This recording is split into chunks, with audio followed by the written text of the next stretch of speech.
एक बार प्रभुपाद जी अपने भक्तों के साथ में मेक्सिको से काराकस की यात्रा पर फ्लाइट से जा रहे थे। तो 1-1.5 घंटे की फ़्लाइट थी। प्रभुपाद जी और उनके भक्त फ़्लाइट में बैठे और 1.5 घंटे की फ़्लाइट थी, तो प्रभुपाद जी अपने साथ में कुछ मुरई जो नाश्ते के लिए रखते वो रखते।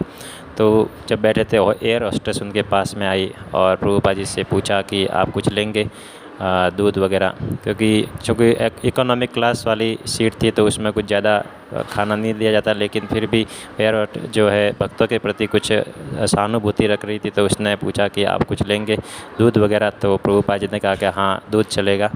तो जो एयर होस्टेस है वो प्रभुपाद जी के लिए दूध लेके आई और प्रभुपाद जी ने दूध वगैरह पिया और उसके बाद में एयर होस्टेस जो है वो चली गई। थोड़ी देर बाद में वापस जो है एयर होस्टेस वापस भक्तों के पास में आई और उससे पूछा कि आप और कुछ लेंगे। तो भक्तों ने कहा कि नहीं नहीं, हम बाहर का कुछ भी नहीं खाते हैं। उन्होंने कहा कि कुछ कटे हुए फ्रूट्स वगैरह आप खा सकते हैं। उन्होंने कहा नहीं नहीं, जब तक भगवान को ऑफ़र नहीं किया जाता तब तक हम वो बाहर की चीज़ नहीं खाते। तो जो है लेडी चलेगी। थोड़ी देर बाद में प्रभुपाद जी ने कहा कि जो स्नैक्स लाए हैं वो बाहर निकाले और प्रभुपाद जी ने उसमें से जो मुरई है वो थोड़े मुंह में रखे और खाने लगे। जितनी देर बाद में थोड़ी देर बाद में एयर होस्टेस जो है वापस आई। उसने देखा प्रभुपाद जी कुछ खा रहे, उसने अंदर हाथ डाला और उसने भी वो जो है मुरई अपने मुंह में रखे। जैसे ही उसने वो मुरई खाए उसकी अलग ही अनुभूति हुई। उसने कहा मैंने इससे बढ़िया चीज़ आज तक कभी नहीं खाई है, ये क्या है? तो भक्तों ने बताया कि ये मुरई है और जब भी बाहर कभी जाते हैं तो साथ में इसको ले जाते हैं। तो इस तरह और प्रभुपाद जी ने चूँकि प्रसाद खाया तो अब ये महाप्रसादम हो गया है। तो इस तरह से उस लेडी ने तो वो भक्त जो है प्रभुपाद जी के साथ में थे। ये कथा जो है भागवत क्लास में अपने क्लास में बता रहे थे कि किस तरह एक शुद्ध भक्त के एसोसिएशन से और शुद्ध भक्त के प्रसाद लेने से उसका क्या प्रभाव पड़ सकता है, ये हम नहीं जान पाते हैं। तो इस क्लास में एक भक्त जो सुन रहे थे उसने कहा कि इस कथा को मैं और आगे बढ़ाना चाहता हूँ। तो उन्होंने कहा कि एक बार हम ब्राज़ील अमेज़न जंगल में रिमोट एरिया में हम प्रचार करने के लिए गए और वहाँ पे किसी रिमोट गांव में हमने भगवान के नाम का कीर्तन किया और प्रचार करते करते हम नगर नगर संकीर्तन कर रहे थे, गांव गांव घूम रहे थे, कीर्तन कर रहे थे। तो एक गांव में जो है हमने काफ़ी कीर्तन किया भगवान के नाम का और बहुत सारे लोग वहाँ पे एकत्र हुए और हम जो है घर घर जाके प्रभुपाद जी के पुस्तक वितरित कर रहे थे।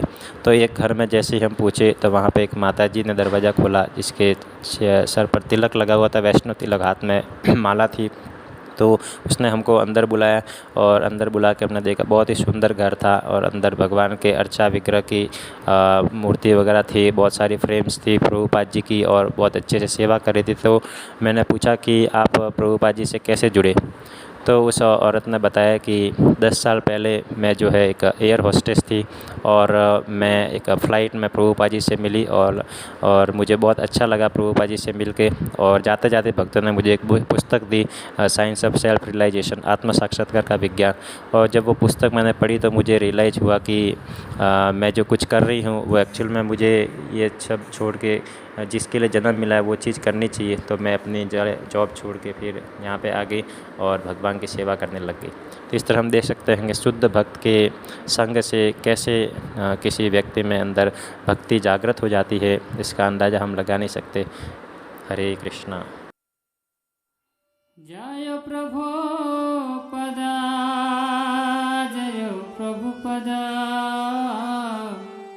प्रभु पदा, जय प्रभु पदा, जय प्रभु पदा, प्रभु पदा, प्रभु पदा, जय प्रभु पदा, प्रभु पदा, प्रभु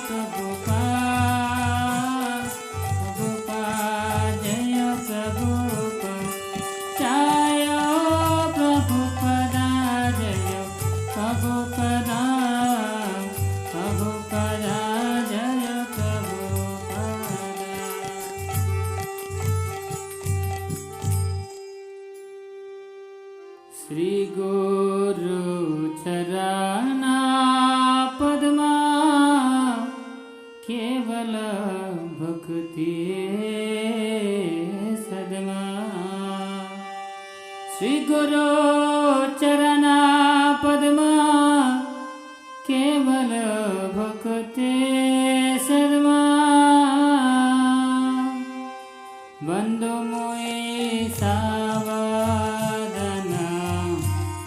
मते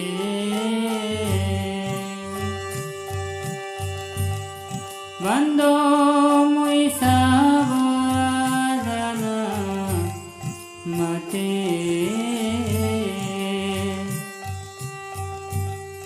जहार प्रसादे हे भवत दिया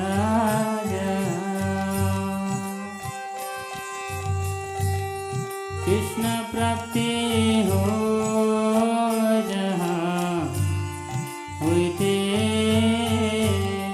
कृष्ण प्राप्ति हो जहाँ होते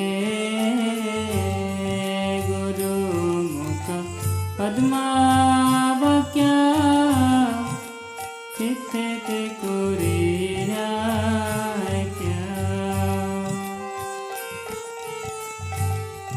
आरन कोरि हो मने आशा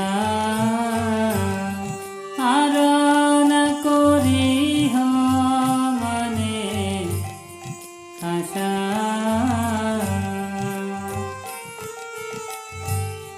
श्री गुरु चरणे रते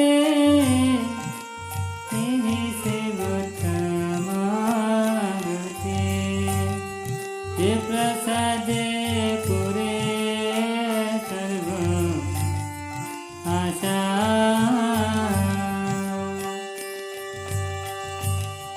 जे प्रसादे पुरे सर्व आशा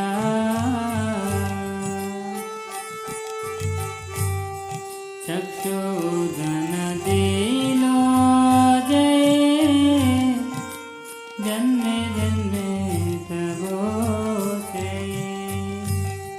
दिव्य ज्ञान हृदय प्रकाशित दिव्य ज्ञान हृदय प्रकाशित प्रेम भक्ति जहाँ होते अविद्या विनाश जाते वेदे